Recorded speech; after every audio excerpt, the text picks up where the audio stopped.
So now I will talk about the persecution of cats by Christianity. Now, Christianity has a negative past with the feline species, mostly because the cat was associated with so many goddesses. And once Christianity came to those areas where the cat was associated with the goddess, they usually had a difficult time removing such influences upon the local people.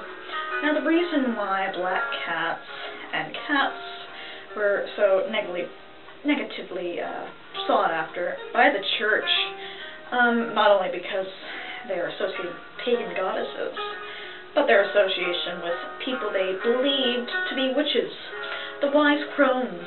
They fed cats, out of the kindness of their hearts. They might not have had much, but they still loved the cats, and they fed them. And they were grouped with the old crones that had so much knowledge they shared with the villages and the village people, the witches, even though they might not have called themselves witches, but they were referred to as witches by the church because they possessed knowledge that usually only a man possessed. I'm sorry, I'm a little bitter. And so they were grouped, the cats were grouped with the so-called witches. And so they believed a witch could turn into a cat 9 times in her life. Sorry, I'm not going to turn into Catwoman. No, not after Halle Berry, sorry. And they would burn cats in front of churches on St. John's feast.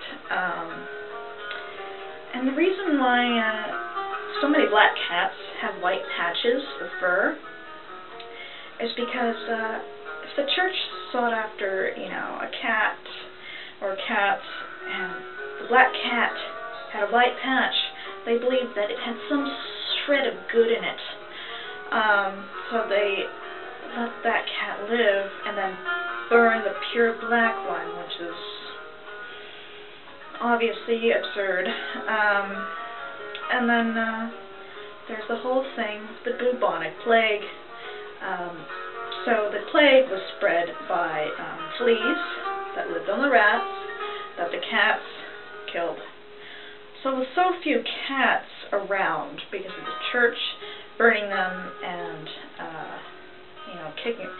not having cats around, there were more rats, thus more fleas, and thus more plague. So it could be said that the church's persecution of witches and cats could have led to, was the reason why there were so many more deaths. Maybe, just maybe, if the church was a little more accepting of cats, the plague wouldn't have been as bad, but still catastrophic as it was. But maybe just a little less catastrophic. That's more of a question for a virologist or a historian, rather. So now, lastly, on to cat magic. Now, word of advice, the parts that I list for spells involving parts of cats, never, ever, ever, ever, ever pull them from a cat. Always let them fall loosely, or in the case of cat fur, you can just give your cat a brushing. I have a long-haired cat. I give her regular brushings that she loves. And so that's a way to gain cat fur. And cat fur is used for love magic. Involve it in your love magic spells. Your satchels, obviously, would be the best place. You wouldn't want to burn cat fur in an incense. That would smell horrible. And the claws, those fall off from time to time. They will just shed off. Use them for protection. Keep them in a satchel. And the whiskers, too. They fall off, rarely though, but you do see them. If you see them, keep them. They're for prosperity spells. And lastly, if you really want to give a gift to a cat goddess, take care of your cats. Give them clean food and water. Take them to the vet every year to have their vaccinations. Make sure that they, are happy cats and that they're calm and relaxed. And that is the greatest gift that you can give a cat goddess, is to take care of their children. They're all domestic cats are children of lost, and all wild cats, I believe, are children of Sekhmet. That's how I view it. It may not be your view, but it's always good to take care of your little feline friend. They love you.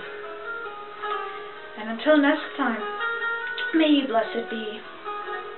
Hi everybody. So they say there's no business like show business, and in show business, you can never rely on an animal to do what they do what you want them to.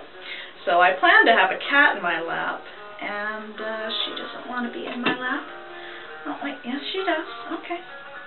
This is Nari Marie, the newest member to our cat family. We named her Naria after a anime character from The Vision at Vescaflone, and Marie after Marie on Breaking Bad. My goodness, we're such big dorks around here. And Nari Marie, she is very adventurous, but recently when I was casting a circle, and I was doing a spell in this room, I had the door open. So she wandered on in here, and usually she's so rambunctious, and she wants to play with everything, and she wants to explore everything that she can, but she stopped right at the edge of the circle. The cats are the only creatures that can walk through a circle, walk into the circle without breaking it. But she was being so polite, such a little lady for one moment, and then I closed the circle and she got all crazy again. Now Marie, you're going to be a star. Are you ready to be the star on YouTube? Oh yes, you're going to be on I Can Have Cheeseburger. Wiccan Cat says, cat hair is the fifth element.